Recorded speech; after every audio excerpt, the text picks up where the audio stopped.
Paying various levies earmarked for streetlight maintenance, many residents in Accra continue to navigate roads cloaked in darkness.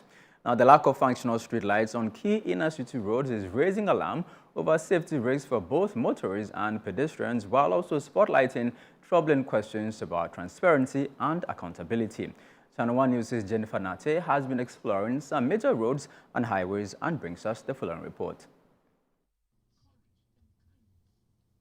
Under the Energy Sector Levies Act 2015, electricity consumers pay a 3% charge per kilowatt-hour to cover the cost of power for traffic and street lights, with an additional 2% specifically allocated for street light maintenance.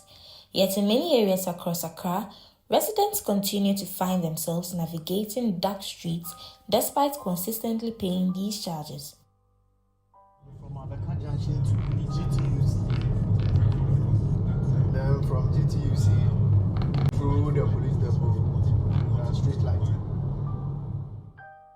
So I am here at the Kwame Nkrumah interchange, popularly known as Circle, in the heart of Accra.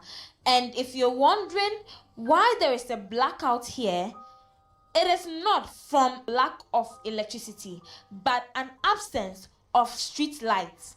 The poles have been erected all over, but there are no lights in them. Now, the unfortunate thing about this is that drivers are left to their fate to grapple in the darkness as they maneuver through the roads. The only source of light for these drivers are their headlights and headlights of other drivers. And for pedestrians, it is even worse. Raising the issue on the floor of Parliament, the Member of Parliament for Wejagbari, Jerry Ahmed Shaib, expressed concern over the failure to deliver basic lighting infrastructure. Most street lights are not working, they are dysfunctional. And I'm at a loss which ministry is even supposed to be taking care of that, whether it's the Ministry of Roads or the Ministry of Energy and Green Transitions. Mr. Speaker, when you go to where the president lives, on the Major Mahama stretch, Mr. Speaker, in the evenings, you can't even drive, especially around the chain homes area. You can't even drive and see one street light functioning. Beyond being an inconvenience, the lack of lighting endangers lives. Drivers and pedestrians are left vulnerable to accidents and crime, all while funding a service that continues to fail them. Some of them shared their frustrations with ChannelOne News. When there is no street lights, the other drivers tend to turn on their highlights, which blinds us.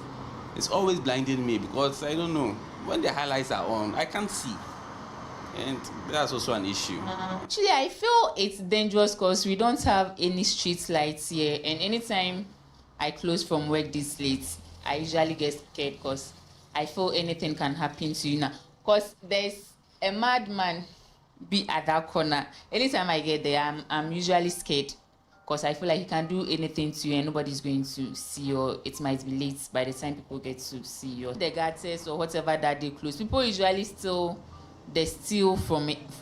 What they used to cover it, they steal it and leave just the holes. So if you are not careful, you might even fall inside or something, which is also dangerous. So they should just fix the street lights around. I mean, sometimes even when we are crossing the road, we are so scared because we don't know whether they're even seeing us or not here. So I believe that if we are like that, street lights here is going to really help.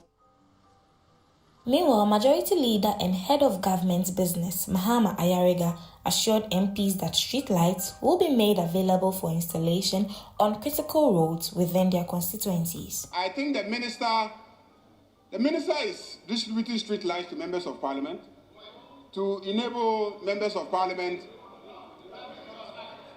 It's across board. It's across board. It's across board. Everybody will get it.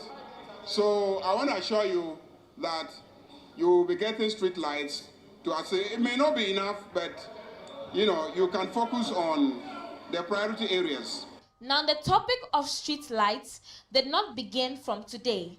There have been many voices that have spoken about these questions that have been asked, but there seems to be little progress when it comes to fixing street lights on our roads. Now, the government has pledged to construct some of these lights on the major highways. But looking through the roads traveling, we can see that little has been done. Now the question remains, who is responsible for fixing the lights that will ensure that passengers and drivers and pedestrian lives are protected? Reporting for Channel One News, I am Jennifer Kabunokinate.